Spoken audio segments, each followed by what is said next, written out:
2024 NFL Combine is in the books officially.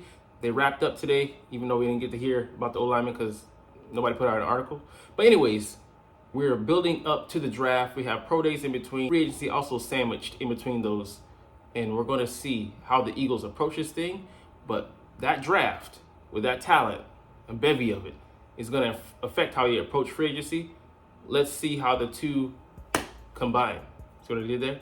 What's up, it's your boy Cintron coming back at you with another analysis video, and I kid you not, that's my real name. These teams could benefit from deep position classes in 2024 NFL Draft. We're only going to focus on the Eagles, but we're going to look at the overall depth. And let's look at the three that they have listed. Cornerback, offensive tackle, and wide receiver. Overall, it's just a deeper draft because of the COVID year. You have a glut of talent there that wasn't able to play. Some that got, extensions to their already gray shirt years with medical red shirts and stuff. So you have older guys joining, but some got seasoned guys as well. So let's jump into first the O-line and look at all the positions that can go at the top and throughout the draft. So you can see here some big names. Disappointed, proved his standing as a top tackle, but pick your flavor. I mean, these guys don't have to go in any specific order after the top guy. They're jockeying for the next, the top 2-3 spot. But really, it's 5, 6, 7, 8 that could be in flux as well because we have such a wealth of talent there this year. If you want an O tackle, this year's a year to get one. And by nature of the draft, other positions being more salient, such as quarterback, a lot of these guys are going to get pushed down. You're going to get great value this year. So for me, this would be the year the Eagles would really take a backup O tackle to plan for the future in the event that Lane Johnson hangs it up in a year or even two. You have that guy just sitting there waiting there. I would love to get J.C. Latham. I think he goes too high for us. But Tyler Guyton, number 7 here on the list. I mean, you have 8 guys, not including Jordan Morgan, Kingsley Suamate. Let's forget it. But there's a lot. I mean, there's a wealth of guys. Let's say 1, 2, 3, 4, 5, 6, 7 go first round. We don't even have to make it a priority in the first round. We can maybe go elsewhere. We'll get to that position in a second. But Jordan Morgan is quality. I would say he's probably 8 or 9 right now in the rankings. I would take him in the second round. I would trade up if I was Howie. Or potentially trade back and gain even more draft capital. But a guy like Kieran Amegaji, that second round slotting. Paul Patrick, second round slotting. In previous years, these guys are first round picks, but because of the depth we have there, you're gonna get you a starter day 2 when you would have to reach for him or make him a priority on day 1 in previous years. And guys that the interior positions are less valuable to NFL evaluators.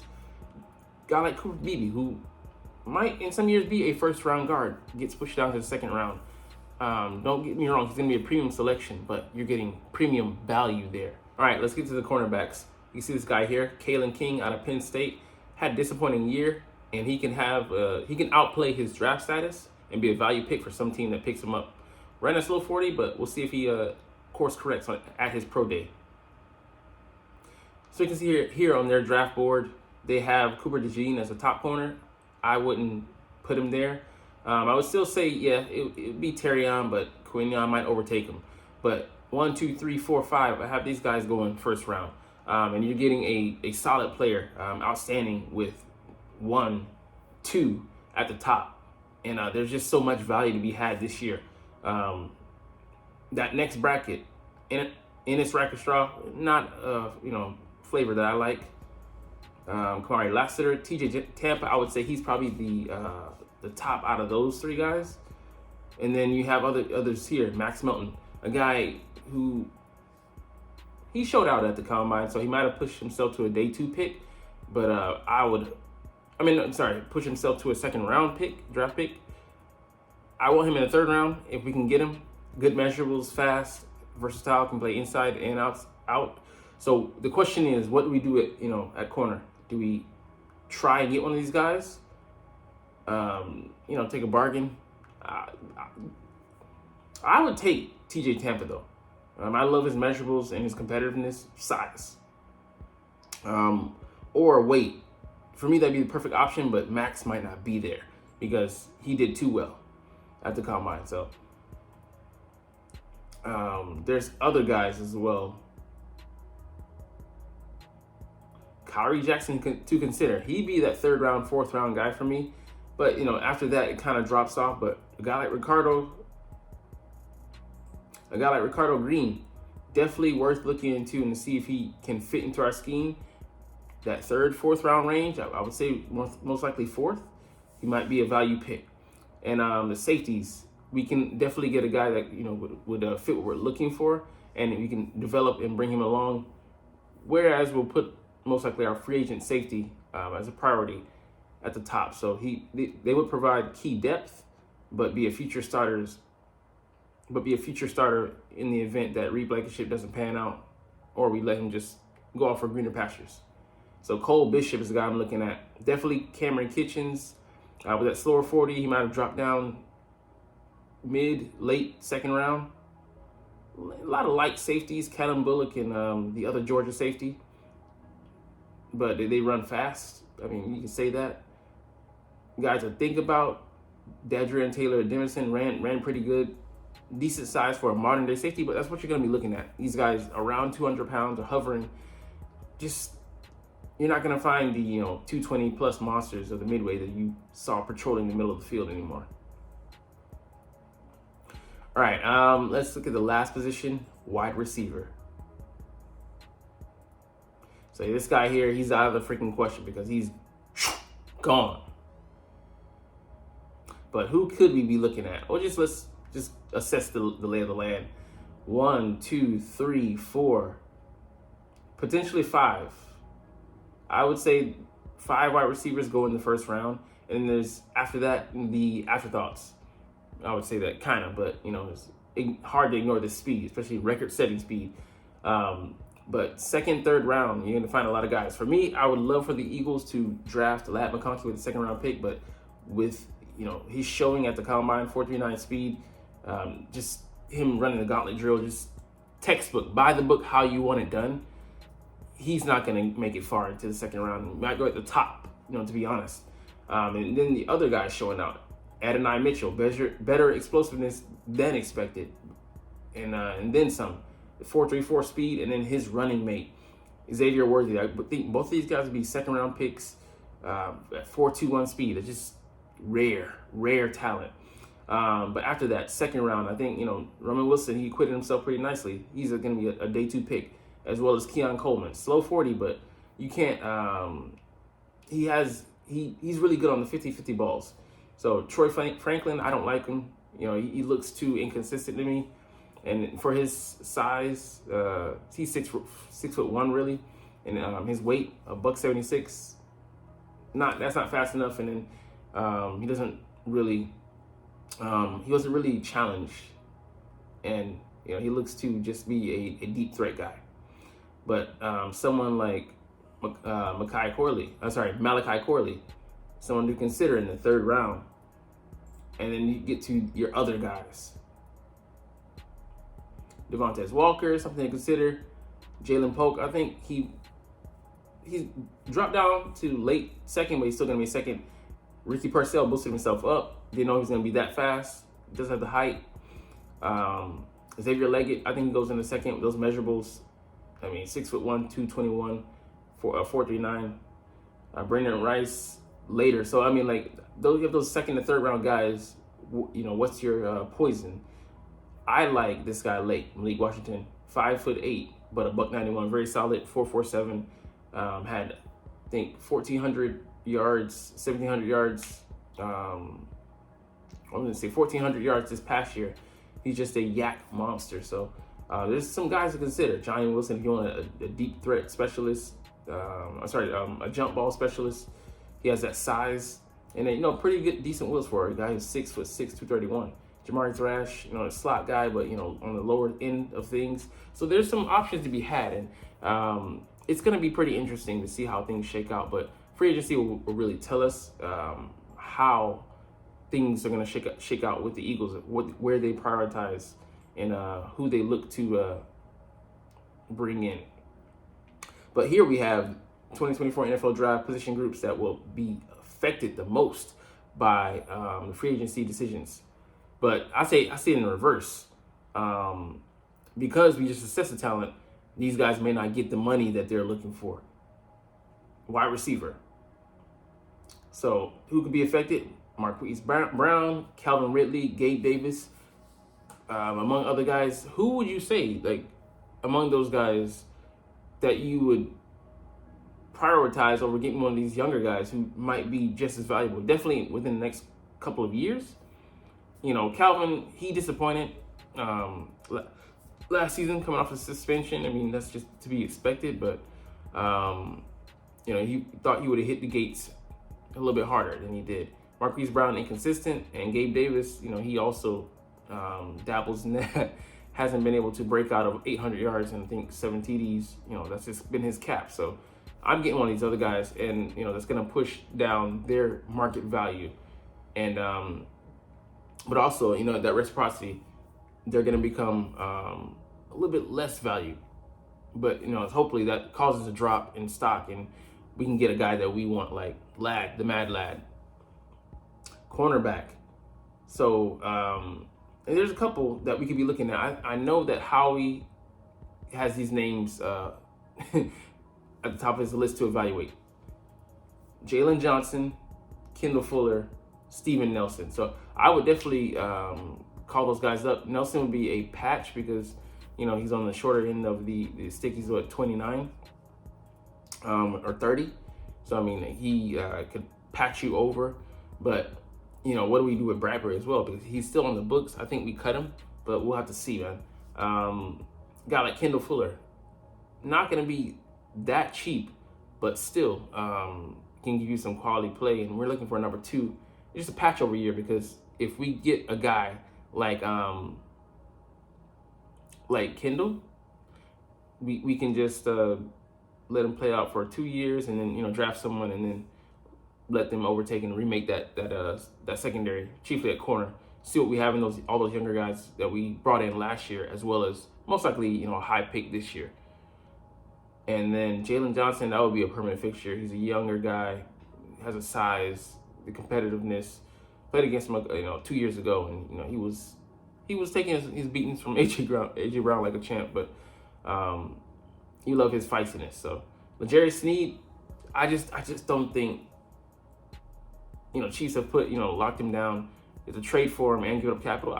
How I would do it, don't get me wrong, but it's going to come at a cost. And I'd be our third corner that we have that we're paying top billing. Shout out to him. But yeah, it makes for a tough financial situation. But how we can do it, don't get me wrong. We have $40 million plus now in cap space. Should have more if we get rid of Avonte Maddox. No, no bad blood with him, but he just injured. All right, here, the Eagles team needs to fill in 2024 in free agency. So what positions do we need to fill? But also looking back to the draft, running back. So this guy, we want him back, but at the right price. And how he doesn't value running backs. Values what they do, but putting a price tag on it, hard for him to do. So I think we actually let Swift walk, and I would bring in AJ Dillon to be the hammer, and then draft one of these backs. I mean, there's a lot of guys that I like. They're all in the same area. Jonathan Brooks from Texas, Estime, he dropped that 4.7140, but 4th round pick, you might consider a 5th round. That would be perfect. Marshawn Lloyd, 220, 5'10", ran a 4.46. Definitely will take it. Jalen Wright in the 4th round would be perfect for me, but there's one guy I have my eye on, Isaac out of former Wisconsin back. Out of Louisville. Ran a 4.33. I want him. Has that rare talent, that speed, and he's a power back. So would be perfect. We're adjusting to a zone running scheme this year, outside zone. Be the perfect guy. So how we go get him? 5th round, 4th. I mean, trade up in 4th just to make sure we get him in just a lower round. He would be our version of the Isaiah Pacheco. But Trey Benson, too high for me. But he's a good back, as well as Blake Corum dropped a little bit for me, but not too much. Still, I have him higher than estimate. He's lighter than I expected. It's like 5'7", 205. But, he's solid, though, at that size. I'm thinking about it. And then Braylon Allen. Don't know he runs. Expect to run in the 4.4s, at the most 4.5s. But with that size, 230, 240, 6'2", monster. So, I mean, there's a lot to quality be had. There's no reason to put a premium on a free agent guy. And center, I don't know what we do, but not really a concern of mine. This guy in free agency we could patch up with as a backup, because I'm looking to shift over Cam Jurgens. Cornerback, though, we already covered this. But yes, Rocky said I'm not looking at him. Too old, too expensive for what he thinks he could get, and has never been really consistent. Had some bright spots. Anyways, 3 free agents who make sense for the Eagles version 2.0. So we're getting to some other names here. I love this guy, Kyle Duggar. He brings a size, physicality, versatile. Can be an enforcer, but also a ball hawk. You see that 4 picks and 3 picks and then 2 picks this past year, but 109 tackles, a forced fumble, 3 TDs the previous year. I mean, he's just getting after it. So he's a linebacker safety hybrid. But he plays, pretty decently in coverage, for a guy that size, moving around. And he probably is going to have in between a mid and a top contract. He's not going to break the bank, but he's probably going to make, what was that, 7 figures? I don't know, maybe 8-figure salary. I'd pay $10 million a year too, for Kyle Duggar. Quality, sign him on a 3-year deal. Boom, got it. You got your starting safety next to Reed Blankenship, and then Sidney Brown, you can bring him along. Let's see, there's another guy here. Noah Brown. I wasn't too hot on this name, but looking at what he did last year with the Texans, so thought he was a downtrending player because he didn't play too well in the 2022 season with Dak Prescott, but took his game to another level, nice, just being that explosive element there. You see that 17.2 yards per catch versus, what he did in Dallas. And not really a different focus, but maybe, he had other guys, like Tank Dell, taking the pressure off of him. But I think he'd be a decent value pickup for us. Don't want a long-term deal, hopefully a 1-year deal, but not too much. But that size, Kellen Moore, the familiarity with him, that really probably drives it home. So I think he would do well in the offense, and I'd be interested to see how much Jalen highlights him. So, a decent option to have, for me, my number 4. Azeez Al-Shaair, not too hot on him because he's a hit-and-run guy, cool. But, we already have lighter guys, Nakobe Dean. Not so light, but Ben Van Zimmerman, he's not the biggest. Just, he's not really going to be a factor in the pass game, and we saw that last year. And I'm not saying a guy has to be an all-world. I'm not expecting Patrick Queen. I would love to have him here, how he listens, but, that being said, a guy who can just be, at the very least, decent, and then hopefully above average in that department. But we're going to get out of here on that note. Got to edit the hell out of this one, but you're not even watching, though, but it's all good because I love talking about the Eagles and I love making these videos. So we're going to chunk the deuces officially, but as always, it's Fly Eagles Fly, and let's mother go. Like, comment, share, subscribe. Thanks for watching.